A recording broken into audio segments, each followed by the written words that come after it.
Hey, and welcome to Leadershipization, all things leadership. I'm Beth Bergen. I'm a leadership and communication coach, and I work with individuals and with teams to develop leadership, communication, and mental fitness skills. And I package those together in what I refer to as leadership intelligence. Now, you might notice here that my blind is going in and out. It's crazy windy here on the Sunshine Coast today, which is a change from some of the really hot weather that we've had in a recent heat wave. Today's topic, often what comes up in coaching is these questions about what framework, what key decisions can I make to kind of live my best life? And these are deep kind of questions. They're huge questions. And they're questions that I often find myself asking myself. So I've done a lot of reading, a lot of thinking, and a lot of research about these.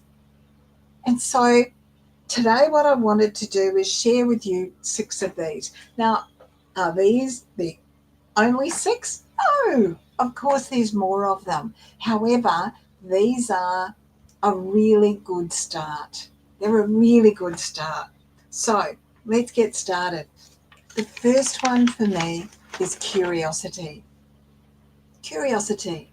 So this is all about being deliberately curious, challenging yourself, nurturing it in yourself, nurturing it in your team, nurturing it in your organization, your business, nurturing it in your community, nurturing it in your children.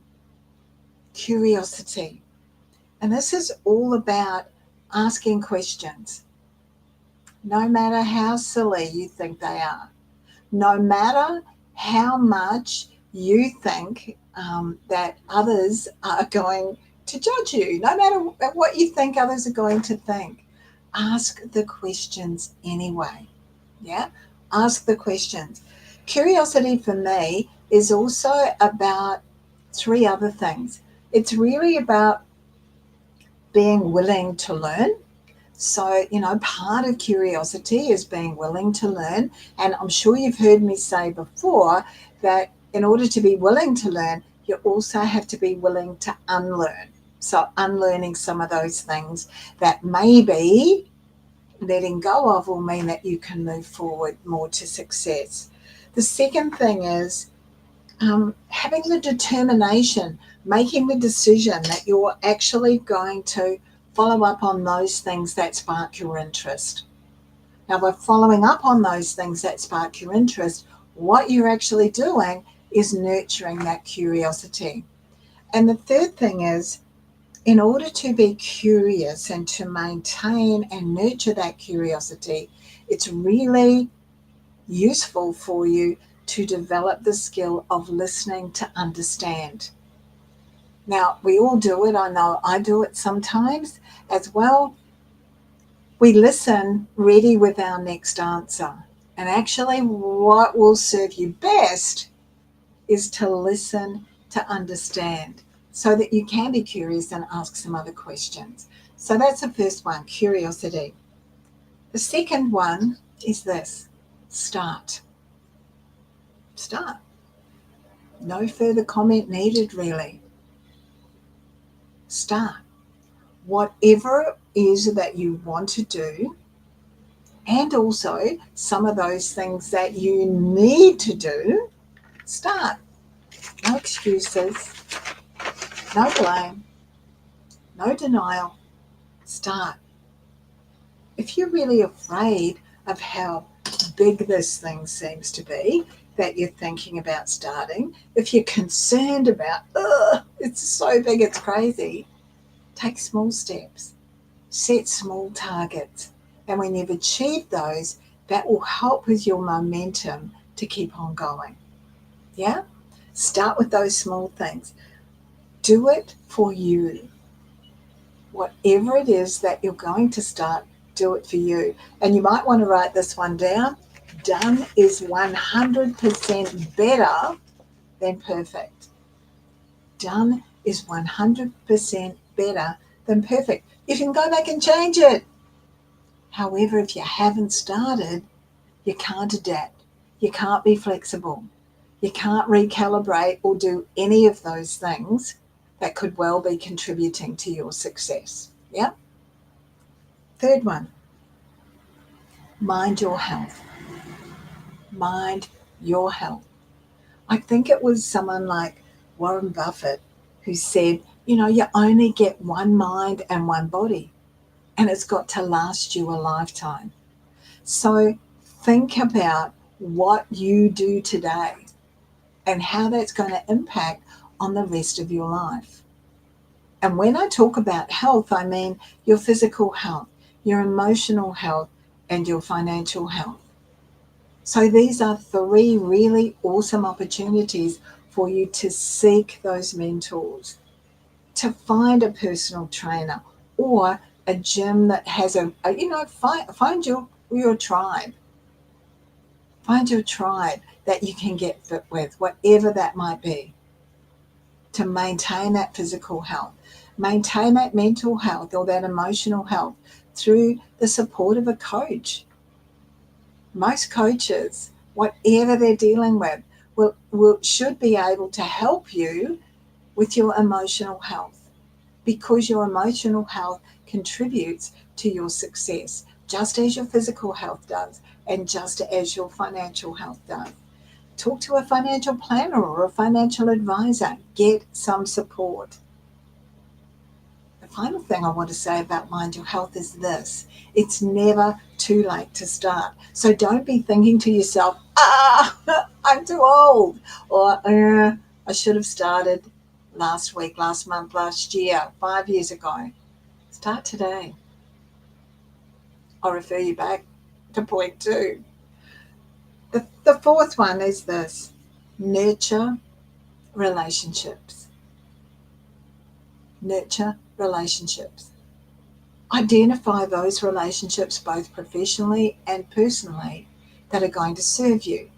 Now, in nurturing these, what this means is that you need to be a little bit discerning about who you get to come sit around your table. So it's not just anybody, because you don't need to be nurturing toxic relationships. Set some boundaries when you're nurturing relationships. This is what I mean by, that relationship with yourself is a really important one for you to nurture as well. But set those boundaries so that others know how you want to be treated, and you demonstrate clearly that this is how you value yourself. And that contributes to you being able to be discerning about who sits around your table. People who challenge you and support you are the kind of people that you want to be nurturing relationships with. Why? Because they're the people who are going to be there for you. They're the people who will lift you up when you're down. They're the people who will be honest with you. They're not the people who will drag you down simply because you're doing something that feels a little bit unusual, that feels like it doesn't fit in people's picture of you, that feels like it doesn't fit in your family history, or whatever those old stories might be. Nurture those relationships. Find mentors and maintain these throughout your life, so that you can go back to someone that may have been your mentor in a role that you had 5 years ago, and you can ask them what they might think about what's going on with you now in your new role as you grow and change.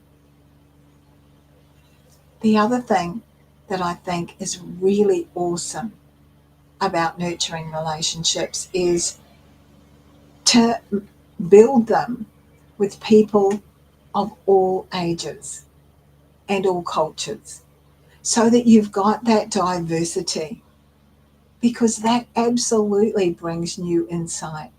I love to have conversations with my little 6-year-old mate to help him to build his own curiosity.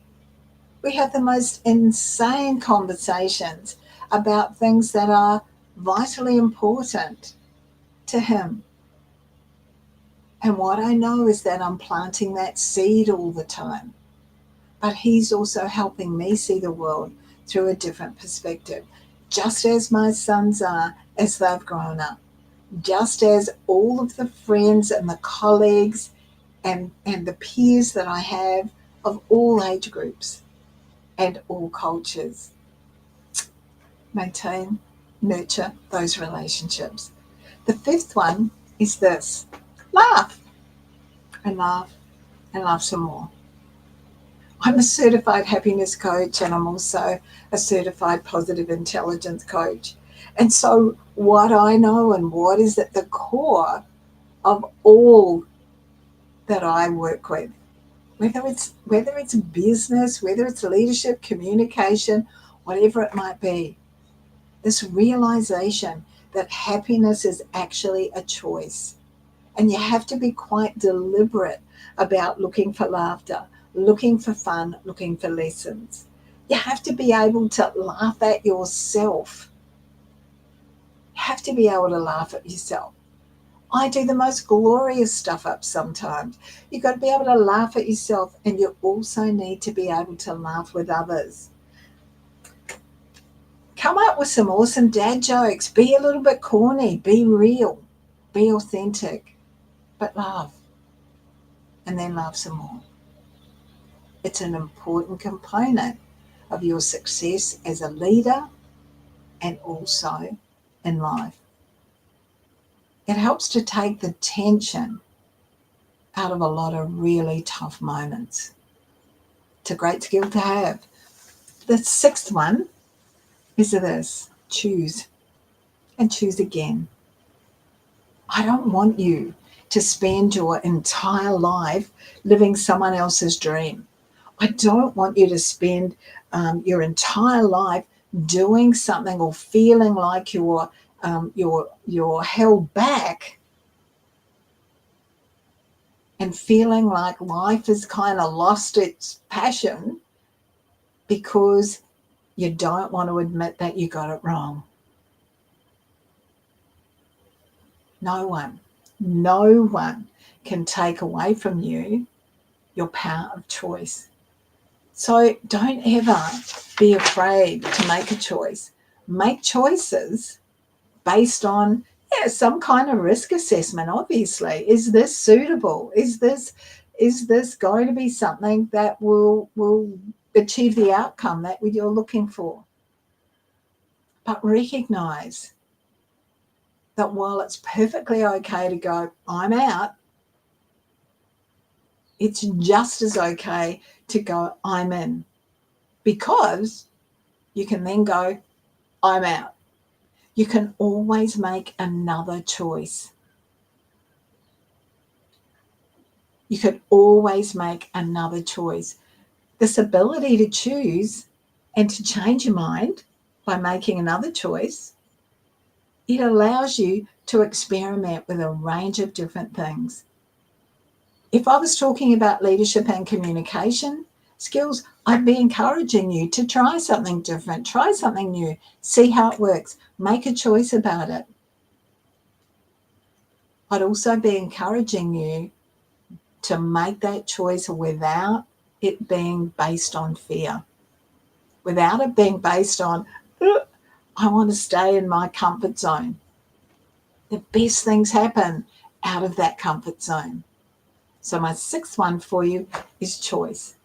Now, obviously, there are many other key decisions that you might make that frame your life. Things like contribution, things like the power of the pause, things like, pause and reflection, things like your ability to learn or your willingness to learn, things like your integrity.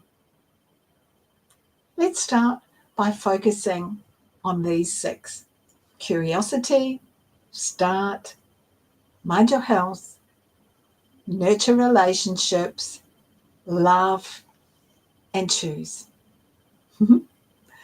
I'm sure that I'll cover others as we move forward. What I know is that I cover these key decisions and many more in my 10-week Leadership Intelligence program. And I'm opening that shortly for the final 2024 intake. So yell out if you'd like more details about that. In the meantime, hashtag replay if you're looking at this a little bit later. If you've got any questions and comments, please reach out. Happy to answer those for you. If there is a topic you'd like me to address, yell out for that as well. In the meantime, have an awesome rest of the week.